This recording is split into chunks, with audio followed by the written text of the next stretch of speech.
അപ്പോൾ ലോകത്തിലെ പല ഭാഗത്തും പല കലാപങ്ങളും പ്രക്ഷോഭങ്ങളും നടന്നുകൊണ്ടിരിക്കുകയാണ്. അതുപോലെ തന്നെ ഇന്ത്യയിൽ അത് നടത്താനുള്ള ശ്രമങ്ങളും പല ഭാഗത്തു നിന്ന് വരുന്നുണ്ട്. അപ്പോൾ നമ്മൾ കേരളത്തിലുള്ളവർ വളരെയധികം ജാഗ്രത പാലിക്കേണ്ട ഒരു സമയമാണ് വന്നുകൊണ്ടിരിക്കുന്നത്. കാരണം അതിൻ്റെ ലക്ഷണങ്ങൾ കാണിച്ചു തുടങ്ങി എന്നുള്ളത് തന്നെ. അതുകൊണ്ടാണ് ഞാൻ ഇങ്ങനെ ഒരു വിശദമായിട്ടുള്ള ഒരു വീഡിയോ എന്ന് ചെയ്യാം എന്ന് വിചാരിച്ചത്. ഇനി അങ്ങനെ ഒരു സംഭവം കേരളത്തിൽ നടക്കുന്നുണ്ടെങ്കിൽ നിങ്ങൾ വിചാരിക്കുന്ന പോലെ കോൺഗ്രസ് ആയിരിക്കില്ല അതിന് ചുക്കാൻ പിടിക്കുന്നത് എന്നുള്ള ഒരു കാര്യം കൂടി മനസ്സിലാക്കുക. കാരണം കാള വാല് വെക്കുന്നത് കണ്ടാൽ തന്നെ നമുക്കറിയാലോ. അതായത് നമ്മളുടെ MP ജോൺ ബ്രിട്ടാസ് ആണ് അതിന് സമാനമായിട്ടുള്ള രീതിയിലുള്ള ചില പ്രസ്താവനകൾ, ചില അഭിപ്രായങ്ങൾ എല്ലാം പുറപ്പെടുവിച്ചിരിക്കുന്നത്. നമസ്കാരം. അപ്പോൾ ജാഗ്രത, വിവേകം ഇത് രണ്ടുമാണ് കേരളീയ ജനത പ്രകടിപ്പിക്കേണ്ടത് എന്നുള്ളത് ഒന്നുകൂടി ഓർമ്മിപ്പിച്ചുകൊണ്ട് വിഷയത്തിലേക്ക് കിടക്കാം. അതായത് നമ്മളുടെ രാഷ്ട്രീയക്കാർക്ക് പലർക്കും പല പേരുകളുണ്ടാവും. അതായത് ഇരട്ടച്ചങ്കൻ, ടെക്നോക്രാറ്റ്, വിശ്വപൗരൻ, കുലംകുത്തി, അങ്ങനെ പല പേരുകളും ഉണ്ടാവും. പക്ഷേ കേരളത്തിൽ നിന്നുള്ള ഒരു MP ഉണ്ട്, നമ്മളുടെ ജോൺ ബ്രിട്ടാസ് എന്ന് പറയുന്ന MP. അദ്ദേഹത്തെ ഞാൻ വിശേഷിപ്പിക്കാൻ ആഗ്രഹിക്കുന്നത് വളരെ മനോഹരമായിട്ട് ചതിക്കാൻ അറിയാവുന്ന, പൊതുജനത്തെ കുഴിയിൽ കൊണ്ടുപോയി ചാടിക്കാൻ അറിയാവുന്ന ഒരു MP അല്ലെങ്കിൽ രാഷ്ട്രീയക്കാരൻ. അതാണ് ജോൺ ബ്രിട്ടാസിനെ കുറിച്ച് എനിക്ക് പറയാനുള്ള ഒരു വിശേഷണം എന്ന് പറയുന്നത്. കാരണം പ്രധാന വിഷയം എന്ന് പറയുന്നത് SIR എന്നുള്ളതാണ്. അതായത് വോട്ടർ പട്ടിക പരിഷ്കരണം, അത് തീവ്രമായിട്ടുള്ള പരിഷ്കരണം, അതാണല്ലോ SIR എന്ന് പറയുന്നത്. അപ്പോൾ ആ SIR കേരളത്തിലും നടപ്പിലാക്കാൻ തീരുമാനിച്ചു കഴിഞ്ഞിരിക്കുന്നു. അതായത് കൃത്യമായിട്ട് പറഞ്ഞു കഴിഞ്ഞാൽ ബീഹാർ എന്ന് പറയുന്നത് തിരഞ്ഞെടുപ്പ് കമ്മീഷന്റെ ഒരു പൈലറ്റ് പ്രൊജക്റ്റ് ആയിരുന്നു. അതിനുശേഷം ഇന്ത്യയൊട്ടാകെ അത് നടത്താൻ തീരുമാനിച്ചു. അതിന്റെ അടിസ്ഥാനത്തിൽ സുപ്രീം കോടതിയിൽ കേന്ദ്ര ഇലക്ഷൻ കമ്മീഷൻ എന്ന് പറയുന്നത് സത്യവാങ്മൂലം കൊടുത്തു. എല്ലായിടത്തും ഇത് നടപ്പിലാക്കാൻ തീരുമാനിച്ചിരിക്കുന്നു. അതുപോലെ തന്നെ 2026 ജനുവരി 1 മുൻപ് ആ പദ്ധതി പൂർത്തിയാക്കും. അങ്ങനെ വോട്ടർ പട്ടിക പരിപൂർണമായിട്ടും ശുദ്ധീകരിക്കും എന്നുള്ളത്. അപ്പോൾ ആ ഒരു വിഷയത്തിലാണ് പ്രധാനമായിട്ടും എല്ലാവരും കടിച്ചു തൂങ്ങുന്നത്. കാരണം ഏത് രീതിയിൽ നോക്കിക്കഴിഞ്ഞാലും നമ്മളുടെ ഇന്ത്യയിൽ കലാപം സൃഷ്ടിക്കാൻ രാഷ്ട്രീയ പാർട്ടികൾക്ക് സാധിക്കുന്നില്ല. ആ ഒരവസ്ഥയിൽ അവരുടെ മുൻപിലുള്ള ഒരേ ഒരു കച്ചിത്തുരുമ്പ് എന്ന് പറയുന്നത് ഈ പറയുന്ന SIR അഥവാ തീവ്ര വോട്ടർ പട്ടിക പരിഷ്കരണം എന്ന് പറയുന്നതാണ്. പക്ഷേ യഥാർത്ഥത്തിൽ അവിടെ ഒന്നും പേടിക്കാനുള്ളതില്ല എന്നുള്ളതാണ് നമ്മൾ മനസ്സിലാക്കേണ്ടത്. അത് വഴിയേ പറഞ്ഞു തരാം. പക്ഷേ ഈ ഒരു വിഷയം ഇന്ന് വാർത്തയായപ്പോൾ ജോൺ ബ്രിട്ടാസ് ആണ് ആദ്യം തന്നെ അതിനെതിരെ പ്രതികരിച്ചിരിക്കുന്നത്. അതായത് അദ്ദേഹം പറയുന്ന ന്യായങ്ങൾ എന്ന് പറയുന്നത് ഒരു സാധാരണ മനുഷ്യനെ പോലെ നിന്ന് ചിന്തിച്ചു കഴിഞ്ഞാൽ അത് വളരെ മനോഹരമായിട്ടുള്ള ന്യായീകരണങ്ങളാണ്. ജനങ്ങളെ ചതിക്കുഴിയിൽ പെടുത്താനുള്ള ന്യായീകരണങ്ങളാണ്. പറ്റുമെങ്കിൽ ജനങ്ങളെ തെരുവിലിറക്കാൻ സാധ്യതയുള്ള ന്യായീകരണങ്ങളാണ് എന്നുള്ളതാണ് വളരെ വ്യക്തമായിട്ട് മനസ്സിലാക്കുന്നത്. അതുകൊണ്ടാണ് ഞാൻ പറഞ്ഞത് വളരെ ജാഗ്രത പാലിക്കണം എന്നുള്ളത്. ഇനി ഈ ഒരു SIR-നെ കുറിച്ച് നിങ്ങൾ ഭയക്കേണ്ടതുണ്ടോ? അതുപോലെ തന്നെ അത് ഇവർ പറയുന്ന പോലെ ഈ ഒരു BJP രാഷ്ട്രീയ നാടകമാണോ ഇവിടെ കളിക്കുന്നത് എന്നുള്ളതെല്ലാം വ്യക്തമായിട്ട് മനസ്സിലാക്കണം എന്നുണ്ടെങ്കിൽ ജോൺ ബ്രിട്ടാസ് പറഞ്ഞ ന്യായീകരണം എന്ന് പറയുന്നത്, അല്ലെങ്കിൽ അതിനെ എതിർത്തുകൊണ്ട് പറഞ്ഞ അഭിപ്രായങ്ങൾ എന്ന് പറയുന്നത്, അതിനെ ഖണ്ഡിച്ചുകൊണ്ട് സത്യാവസ്ഥ നിങ്ങൾക്ക് ബോധ്യപ്പെടണം എന്നുള്ളതാണ് കൃത്യമായിട്ട് മനസ്സിലാക്കേണ്ടത്. അതായത് ജോൺ ബ്രിട്ടാസ് ഈ വിഷയത്തിലേക്ക് കടക്കുമ്പോൾ അദ്ദേഹം പറയുന്ന ആദ്യത്തെ പോയിന്റ് എന്ന് പറയുന്നത് വളരെ ചതി ഉള്ളില് ഒതുക്കിക്കൊണ്ടുള്ള ഒരു കാര്യമാണ് അദ്ദേഹം പറയുന്നത്. അതായത് ഇതിൽ പറയുന്ന പ്രധാന കാരണം എന്ന് പറയുന്നത് ഈ ഒരു വോട്ടർ പട്ടിക പരിഷ്കരണം അല്ലെങ്കിൽ SIR കൊണ്ടുവരുന്നതിന് മുൻപ് പ്രതിപക്ഷ പാർട്ടികളുമായിട്ട് കൂടിയാലോചിച്ച് നടപടിക്രമങ്ങൾക്ക് ഒരു വ്യക്തത വരുത്തിയില്ല എന്നാണ്. ഞാൻ ചോദിക്കട്ടെ, ഇത് പ്രതിപക്ഷം ഭരണപക്ഷം എന്ന് വേർതിരിച്ച് പറയാൻ വേണ്ടിയിട്ട് കേന്ദ്ര തെരഞ്ഞെടുപ്പ് കമ്മീഷൻ എന്ന് പറയുന്നത് കേന്ദ്ര സർക്കാരിന്റെ ആണോ? അതൊരു സ്വതന്ത്ര ബോഡിയാണ്. ആ സ്വതന്ത്ര ബോഡി നടത്തുന്ന ഇലക്ഷനിലൂടെ തിരഞ്ഞെടുക്കപ്പെടുന്നവരാണ് ഭരിക്കുന്നതും പ്രതിപക്ഷത്തിരിക്കുന്നതും എന്നുള്ളതാണ് നമ്മൾ മനസ്സിലാക്കേണ്ടത്. അപ്പോ അവിടെ തന്നെ അദ്ദേഹം ജനങ്ങളെ ചതിയിൽപ്പെടുത്താൻ ആഗ്രഹിക്കുകയാണ്. അതായത് കേന്ദ്ര സർക്കാർ കൊണ്ടുവരുന്ന എന്തോ ചതി, അവർക്ക് പ്രതികൂലമായിട്ട് നിൽക്കുന്ന ആളുകളെ എല്ലാം വോട്ടർ പട്ടികയിൽ നിന്ന് ഒഴിവാക്കാനുള്ള ശ്രമം കേന്ദ്ര സർക്കാർ നടത്തുന്നു. അതാണ് SIR എന്ന് ഇൻഡയറക്റ്റ് ആയിട്ട് അദ്ദേഹം ജനങ്ങളുടെ മുമ്പിൽ സൂചിപ്പിക്കാൻ ആഗ്രഹിക്കുന്നു എന്നുള്ളതാണ്. അപ്പോൾ അതൊരു സ്വതന്ത്ര ബോഡിയാണ്. അത് കൃത്യമായിട്ട് വ്യക്തമായിട്ട് സെപ്പറേറ്റ് ആയിട്ട് പ്രവർത്തിക്കുന്ന ഒരു സംവിധാനമാണ്. അത് കേന്ദ്ര സർക്കാരിന്റെ ഒരു സംവിധാനമേ അല്ല എന്നുള്ളത് ആദ്യം മനസ്സിലാക്കുക. ഇനി അടുത്ത ഒരു ന്യായീകരണം അദ്ദേഹം പറയുന്നത് തീവ്ര പരിശോധനയും തമ്മിൽ വ്യത്യാസമുണ്ട് എന്നുള്ളതാണ്. അതായത് ഇപ്പോ കൃത്യമായിട്ട് പറഞ്ഞു കഴിഞ്ഞാൽ തീവ്ര പരിശോധന എന്ന് പറയുന്നത് വളരെ അത്യാവശ്യമായിട്ടുള്ള ഒരു കാര്യം തന്നെയാണ്. കാരണം നമ്മളുടെ ഇന്ത്യയിൽ എന്ന് പറയുന്നത് പൗരത്വ കാർഡ് എന്ന് പറയുന്നത് ഇല്ല.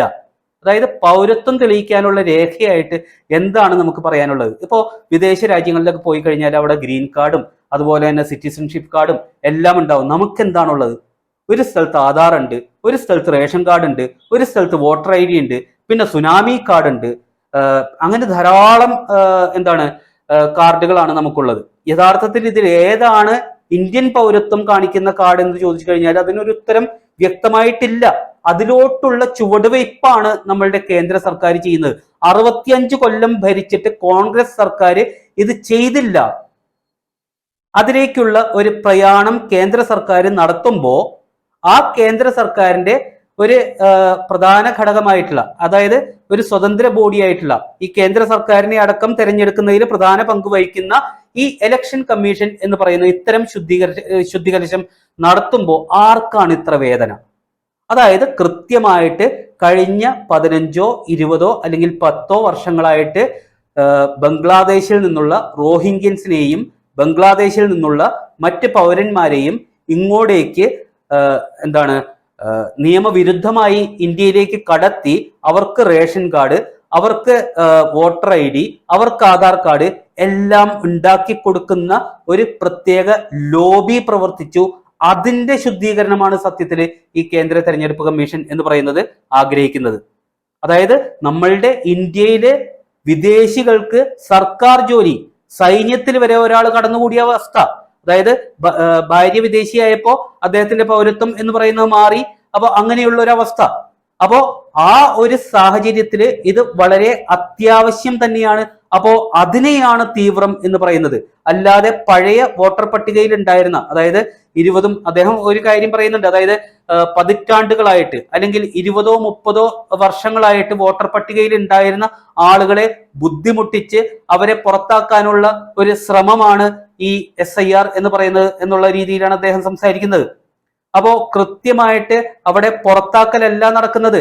2002 മുൻപ് വോട്ടർ പട്ടികയിൽ ഉണ്ടായിരുന്ന ആളുകൾ എന്ന് പറയുന്നത് എന്യൂമറേഷൻ ഫോം ഫില്ല് ചെയ്ത് കൊടുത്താൽ മാത്രം മതി.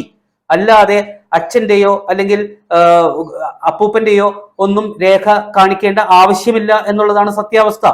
പക്ഷെ അത് മറച്ചു വെച്ചുകൊണ്ട് എല്ലാവരും എന്തൊക്കെയോ ഈ ലോകത്ത് കിട്ടാത്ത രേഖകളൊക്കെ സമർപ്പിച്ചാൽ മാത്രമേ ഇനി വോട്ടവകാശം നിലനിൽക്കത്തുള്ളൂ എന്നുള്ള രീതിയിലുള്ള അദ്ദേഹത്തിന്റെ പ്രസ്താവന അത് ജനങ്ങളെ കൊടുക്കാൻ വേണ്ടി മാത്രമുള്ളതാണ്.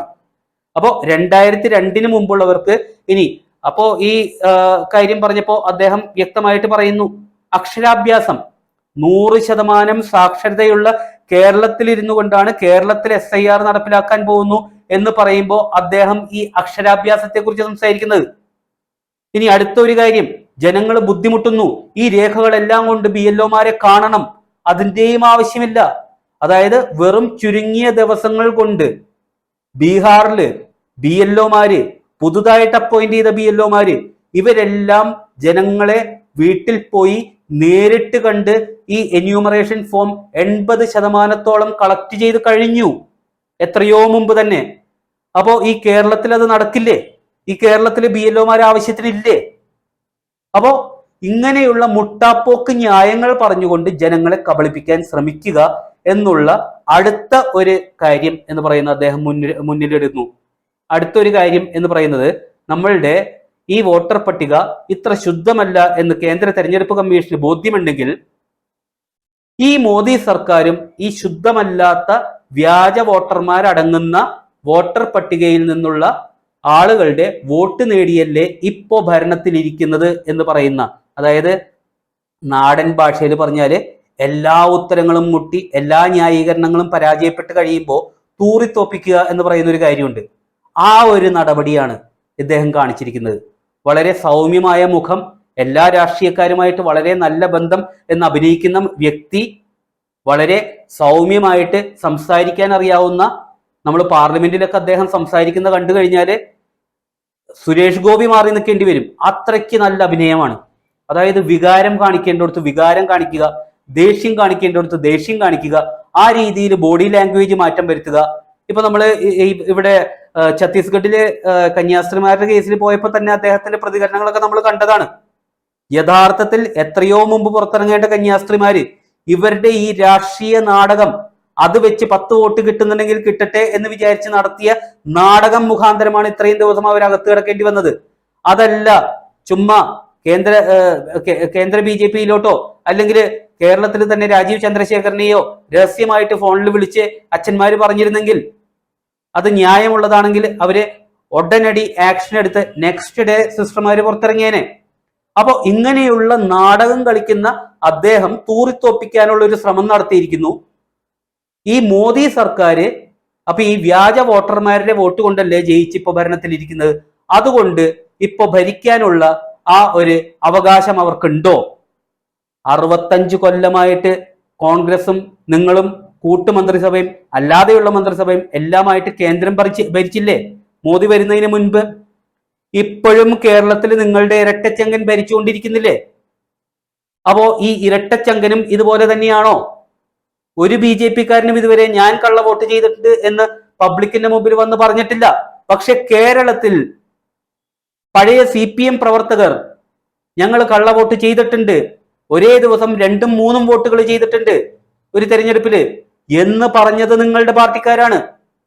അപ്പൊ ഇതുപോലെ മുട്ടാപ്പോക്ക് ന്യായങ്ങൾ പറഞ്ഞ് മനസമാധാനത്തോടെ കഴിയുന്ന കേരളത്തിൽ കൊണ്ടുവന്ന് ഒരു കനലിട്ട് അത് തീ പിടിപ്പിച്ച് ആവശ്യമില്ലാത്ത മനസമാധാനം കളയുന്ന ആ ഒരു അന്തരീക്ഷം സൃഷ്ടിക്കാൻ ഇൻഡയറക്റ്റ് ആയിട്ടാണെങ്കിലും ശ്രമിക്കരുത് എന്നുള്ളത് മാത്രമാണ് എനിക്ക് ബ്രിട്ടാസിനോട് അഭ്യർത്ഥിക്കാനുള്ളത്.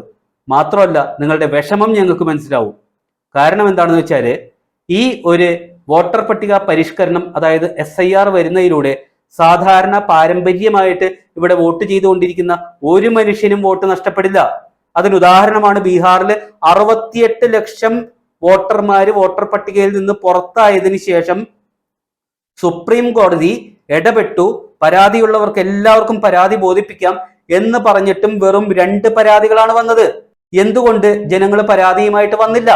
പരാതിയുമായിട്ട് വന്നത് ആരാ? ആ ബീഹാറിൽ പെടാത്ത എവിടെയോ കിടക്കുന്ന ഡീപ് സ്റ്റേറ്റിന്റെ പ്രതിനിധികൾ എന്ന് ആരോപിക്കപ്പെടുന്ന കുറെ കോൺഗ്രസ് കമ്മ്യൂണിസ്റ്റ് നേതാക്കളാണ് പരാതിയുമായിട്ട് വന്നത്. നിങ്ങൾക്ക് എന്ത് കാര്യം എന്ന് സുപ്രീം കോടതി ചോദിച്ചു. ഇനി സുപ്രീം കോടതി പരാമർശമുള്ളപ്പോ ഇതുപോലെയുള്ള നടപടി സർക്കാർ എടുക്കുന്നത് ശരിയല്ല എന്നാണ്. അവിടെയും ചതിയാണ്. കാരണം സുപ്രീം കോടതി പരാമർശമേ നടത്തിയിട്ടുള്ളൂ. കാര്യം ബോധ്യപ്പെട്ട് കഴിഞ്ഞപ്പോ പരാതിയുള്ളവർക്ക് ബോധിപ്പിക്കാം എന്നുള്ള ഒരു തീരുമാനത്തിലേക്ക് സുപ്രീം കോടതി എത്തി. എന്നിട്ടാണ് 2 പരാതികൾ മാത്രം വന്ന 68 ലക്ഷത്തില്. അല്ലാതെ സുപ്രീം കോടതി വിധി അല്ലാതെ സുപ്രീം കോടതി പരാമർശം എന്ന് പറഞ്ഞിട്ട് നിങ്ങൾ ജനങ്ങളെ കബളിപ്പിക്കുന്നു.